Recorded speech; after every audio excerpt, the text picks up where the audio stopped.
се наоѓам во преубавиот дрвен град Немир, Костурица.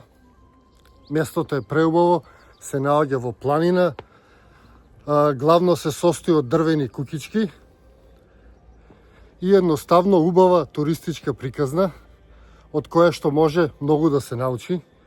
Имаме такво слично македонско село, кое што никако да заживее, па би можеле нешто да учиме од ова место, за како се промовира, како се прикажува и како се води една успешна приказна.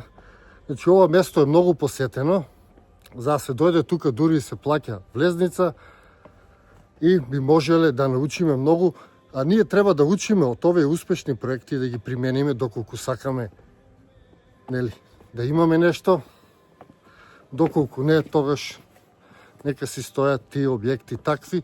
Меѓутоа, ова многу ме потсети на тоа македонско село што никако да заживее. Ова е веќе заживеано место и би можело да служи како позитивен пример за развивање на некој вид на туризам. Ајде сега малку да ви го покажем селцето и да видите за што станува збор. Селото почнува да се гради во 2002 година, завршено во 2004 година и Костурица го прави за снимање на филмот Животот е чудо, затоа што сакал да го снима филмот во автентично српско село, а тие села, како и повеќето села на Балканот исчезнуваат, па тој се решил да направи или да рекреира цело едно село и по завршување на снимањето тој се решил да го зачува тоа село, да го надгради и да го промовира како туристичка атракција, во што и успева. И селото денеска е туристичка атракција, го посетуваат гости од цел свет. Селото го шетав јас и ова е тоа што може да се види, значи дрвени преубави куќички насекаде или автентично српско село, какво што некогаш наводно изгледало. Во овој регион наводно куќичките изгледале вака, селата биле вакви и имаме токму едно зачувано село, што е малце парадокс, покрај илјадници села да мора да креираме вештачки села и да ги посетуваме. Истиот пример го имаме и во Македонија, некаде кај Водно се прави македонско село, веќе е направено. И мене тоа ми е малку чудно, да правиме села покрај веќе толку постојачки. Меѓутоа, тоа е тоа, селото во секој случај е убаво. Убаво е да се посети, убаво е да се видат тие стари градби, да се почувствува за момент тој дух на минатото. Јас како вјубеник во традицијата, во историјата, во минатото, уживав во оваа прошетка, па еве да ве земам и вас со мене, заедно малку да уживаме во овие прекрасни градби.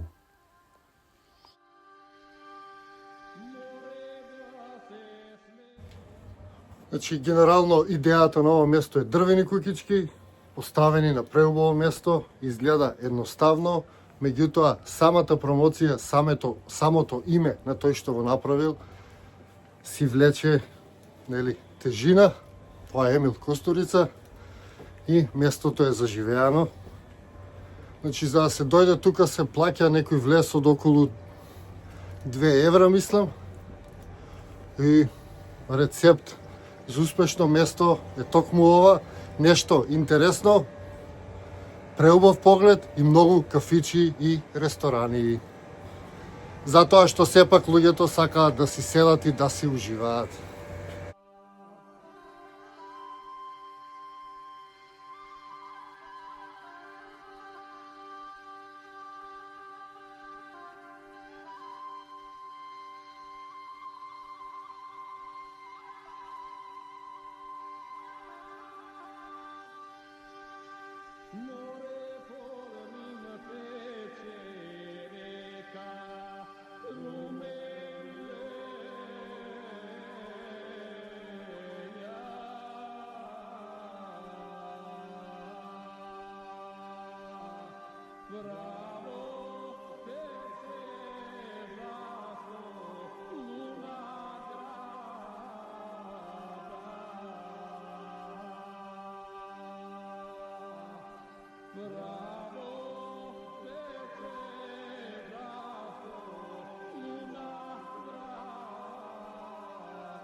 Еве ја како туристички водич да ви снимам едно видео. Се надевам дека ве запознав со место, ви беше интересно, гледате има многу кукички. Се надевам дека ако патувате на овој дел од Србија ќе го посетите, затоа што е многу интересно, уникатно и секоја чест за уникатноста. Повеќе немам што да кажам, не се снаоѓам баш добро во овакви видеа, меѓутоа ете, мала промоција од мене за ова место.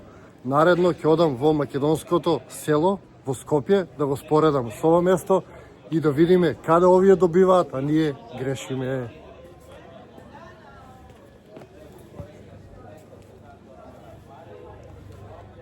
Ете.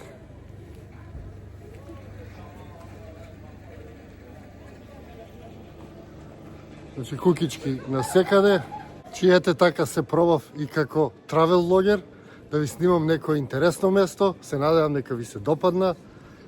Оставете коментар што мислите за ова место и зошто е толку успешно, што е рецептот за успешноста.